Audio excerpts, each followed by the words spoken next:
आपने देखे होंगे कई कुत्ते जो हैं वो कारों में चलते हैं, मनुष्य उसका ड्राइवर होता है, कुत्ता पिछली सीट पर बैठा होता है, और उस कुत्ते का अलग से एक कमरा होता है, उसमें कूलर लगा होता है, पंखा लगा होता है, और साथ में खाने पीने की व्यवस्था मेरे ख्याल आम व्यक्ति को, आम मनुष्य को उपलब्ध नहीं होती जो कि उस कुत्ते को उपलब्ध है।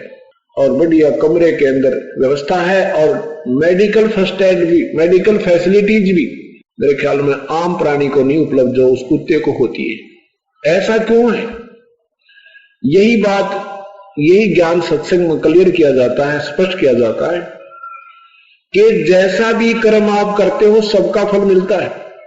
जैसे आप उठे 2 रोटी डाल दी कुत्ते को, आप उठे चिड़िया को ऊपर, पक्षियों को दाने डाल दिए, कहीं आपने पानी डाल दिया, कहीं गए जहां रास्ते में कोई भिखारी दिखा उसको 10 रुपए दे दिए, गंगा में जाकर भंडारे कर दिए, या कहीं भंडारा चल रहा है उसका 20-30 रुपए, 50 रुपए, 1000 रुपए दे दिए, इनका फल तो मिलेगा, पर जो जैसे मिलना चाहिए था वैसे नहीं मिलेगा।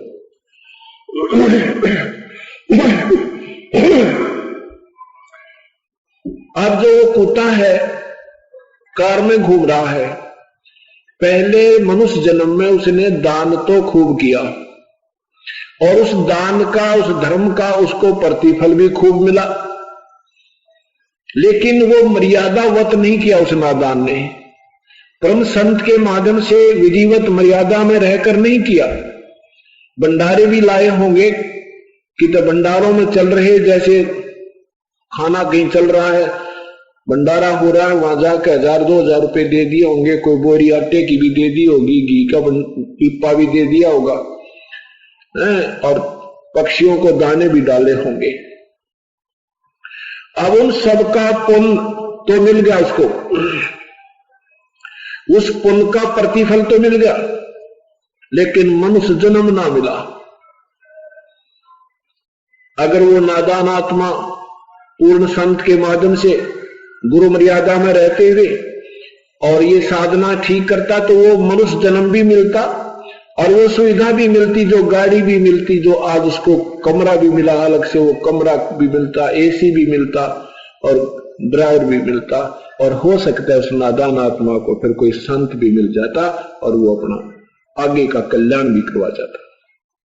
लेकिन अब क्या मिलेगा उसको? केवल किया हुआ फल वो खा पी कर अब तो उस एसी रूम में और सारी सुविधाएं को उपलब्ध करता हुआ जीवन जी रहा है। इसमें अपने सारे भोग न भोग के और फिर बनेगा सुअर।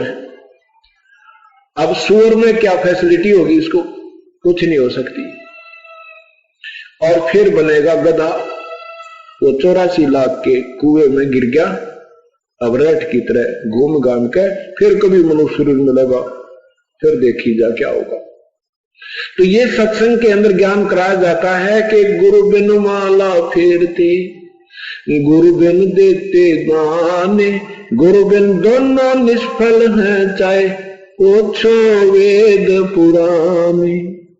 फिर यहां बताते हैं, अब देखो गुरु 3 लोक के भी, भगवानों के भी मार्गदर्शक संत हैं, उनके द्वारा भी किया हुआ जो पुण्य है, उन गुरुओं के माध्यम से भी जो दान और पुण्य सिमरण करते हैं, उनका भी फल ज्यों का त्यों मिलेगा। उसमें भी जरूरी नहीं है कि मनुष्य शरीर मिल जाए आपको आगे, नहीं, उसमें जैसा भी आपने दान किया है उसका फल अवश्य मिल जाएगा। लेकिन सभी कर्म भोगने होंगे, पुण्य भी और पाप भी।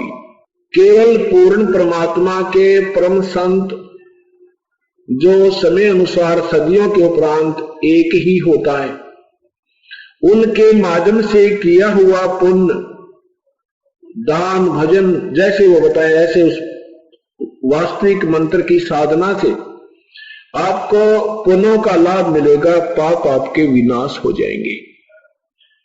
और अच्छी साधना और लगन, सतभक्ति, परमात्मा पाने की आप में तड़प हो गई तो आपकी यहां से पूर्ण रूप से मुक्ति भी हो जाएगी। नहीं तो मनुष्य जीवन ही सीधा होगा, इसमें कोई शंका नहीं। आप मर्यादावत लगे रहना। और एक नहीं, इस सत साधना ने का जिसने 2-4 वर्ष भी साधना कर ली, मनमाना 100 मनुष्य जीवन आपके लगातार हो जाएंगे। लेकिन ये भी पेंडिंग काम रह जाएगा, ये भी लंबी बात बढ़ेगी। अब मान लीजिए हमारे 100 मनुष्य जीवन भी हो गए और 100 मनुष्य जीवनों में कोई संत हमारे को मिला नहीं पूर्ण, वो 100 जीवन भी खत्म हो जाएंगे और फिर 84 लाख योनियों के चक्कर में हम आ जाएंगे। इन बातों को बहुत ध्यान से सुनना और बहुत गहराई से विचार करना, क्योंकि ये तत्व ज्ञान हमें मिला नहीं था। अभी तक हमने लोकवेद सुना था अपन को। लोकवेद होता सुना सुना ज्ञान, जैसे ब्रह्मा विष्णु महेश को अजर अमर अविनाशी, कोई माता पिता नहीं, ये सर्वेश्वर महेश्वर। लेकिन ये लोकवेद था, ये वास्तविक ज्ञान नहीं था, क्योंकि इनकी हिस्ट्री शीट इन भगवानों के जीवन चरित्र बता रहे हैं कि ये नासवान है, इनके माता पिता हैं और एक ब्रह्मा मरता है, 7 ब्रह्मा की मृत्यु के उपरांत एक श्री विष्णु की मृत्यु होती है और 7 श्री विष्णु की मृत्यु के बाद एक भगवान शिव की मृत्यु होती है। ये नासवान है। परमात्मा कहते हैं एती बुलंद उम्र मरेगा अंतरे, क्योंकि वह सतगुरु में लगे न कान न बैठे संतरे। क्या बताया है कि अभी तक हमने लोकवेद सुना था, लोकवेद। अब क्या है, जैसे जितने भी आज भक्त आत्मा कोई अच्छा उच्च अधिकारी बने हुए हैं, कोई मंत्री बना है, कोई मुख्यमंत्री बना है, कोई प्रधानमंत्री बना है, कोई राष्ट्रपति बना है, ये पिछले जन्म की मलाई खा रहे हैं।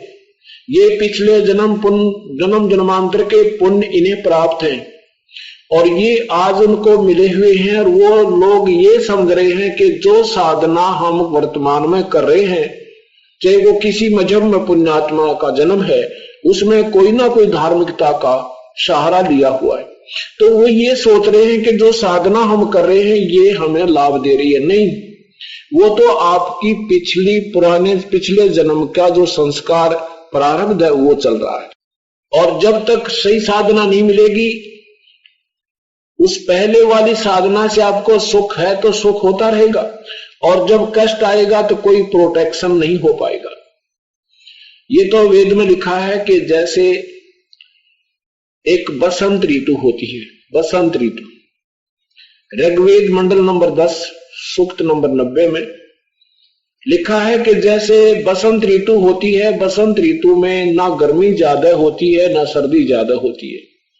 उस बसंत ऋतु में चाहे इंसान बाहर सोए, चाहे कहीं बैठा रहे, बिल्कुल जंगल में, मैदान में, और वहीं सोए, वहीं घूमता फिरता रहे, उसी में अपना ठाठ करे। यूं सोचे दूसरा कोई मकान बना रहा है, उसको कहे भी तू मकान बना ले, तो वो सोचे कि क्या फायदा मकान बनाने में, मुझे तो मौज हो रही है, कोई दिक्कत आ नहीं रही, क्योंकि अभी वो बसंत ऋतु चल रही थी।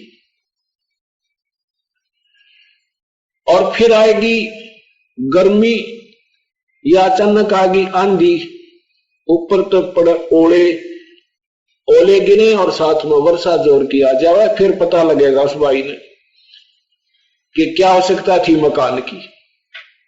अब हमारे जो शुभ कर्म चल रहे हैं, जिन पुण्यात्माओं के, उन्होंने कोई आवश्यकता भगवान की महसूस नहीं हो रही, क्योंकि उनके जीवन की उस शुभ कर्मों रूपी वह बसंत ऋतु चल रही है। और जब ये दुख रूपी ग्रीष्म ऋतु आएगी और वो ओले गिरेंगे और शीत आवेगी, वो शीत लहर चलेगी, तब पता चलेगा मकान बनाने से और ये सर्दी और गर्मी के प्रबंध करना क्यों आवश्यक था। उस समय फिर कुछ बना नहीं, फिर तो वो पहाड़ टूट ही जाएगा।